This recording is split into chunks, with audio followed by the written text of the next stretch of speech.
tried traditional Métis bannock with delicious homemade jams? Well, these kids did, and they really enjoyed it. Well, I enjoy sharing my Métis culture with the kids at the school. And one of the things I enjoy doing is making the bannock. In Sheila Buchanan's life experience as a Metis Elder, communities came together through the sharing of food and culture. Today, Sheila is continuing the tradition by making and sharing her recipe for delicious bannock with the very appreciative students of Arden Elementary School.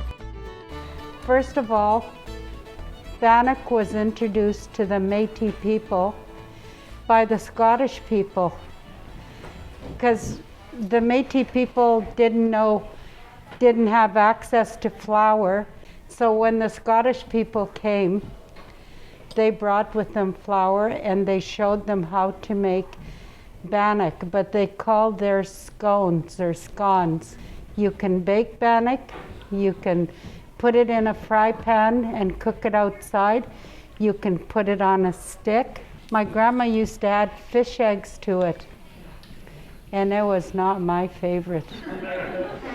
We couldn't afford butter, so we used lard. And if you mix it with the Rogers golden syrup, it tasted pretty darn good.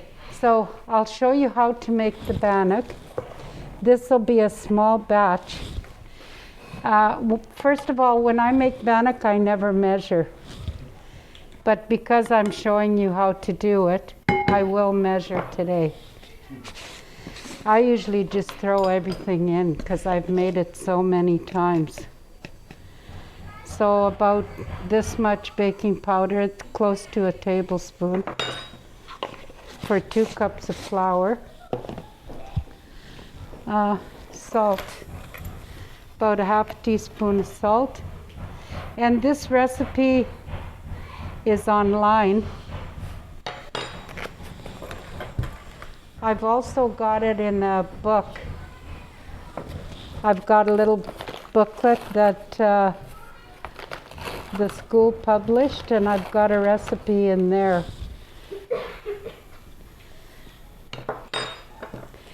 So you mix this up.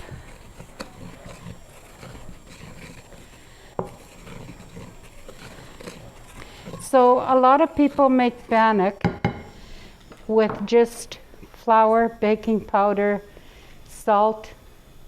I don't know if they add sugar, but they don't use shortening. They just add water to it. So I use shortening, this is vegetable shortening, and I use milk. And I know you've all tasted my bannock before, and it tastes a little different, I guess. As Sheila proudly shares her family's tradition of making bannock, she reflects on a time when people had very little, but were eager to share what little they had. Way back when, people didn't have much. But as soon as someone came to visit, my grandma would say, "Make some tea. Get the bannock and the lard and the syrup on the table. And we're going to give them some tea and some bannock."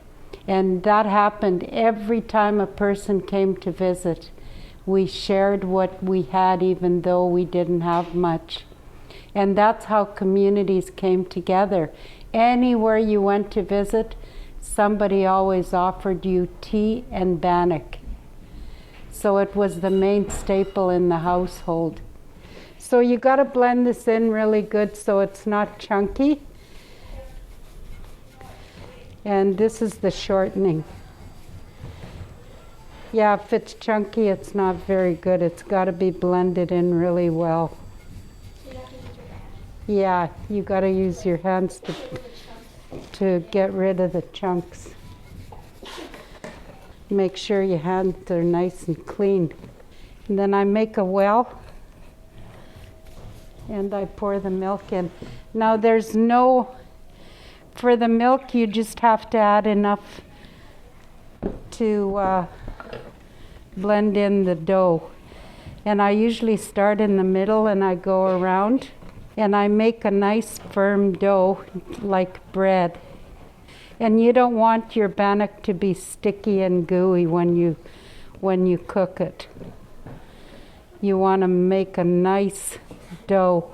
And don't be afraid to get your fingers all sticky and gooey from the bannock.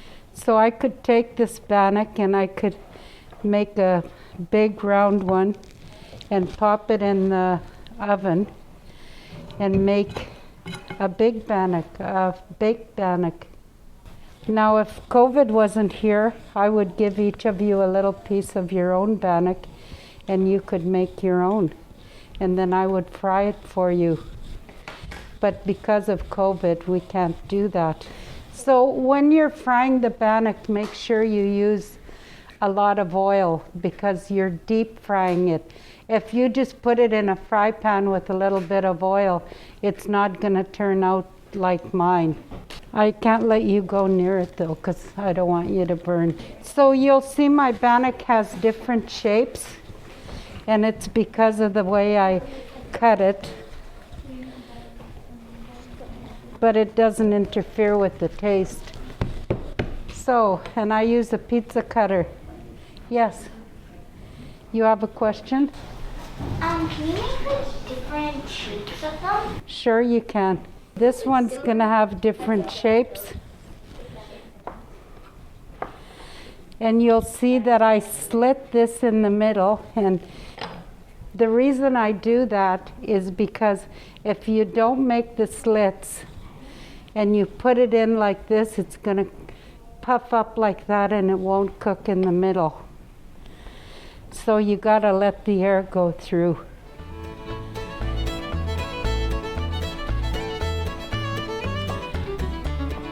I'm just gonna make small ones this time. And you can make them any size you want. My dad makes pizza all the time. You use yeast for pizza, and here I use baking powder. Are there any other questions? Do you have to cut it in a circle, or can you shape it in a square? You can shape it any way you want.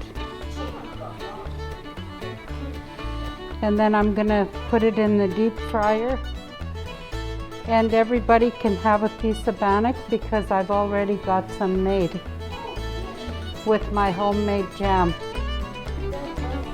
Okay, thank you very much. Thank you, Sheila, for taking the time to share your food and culture with us, a lesson that the students of Arden School look forward to every time.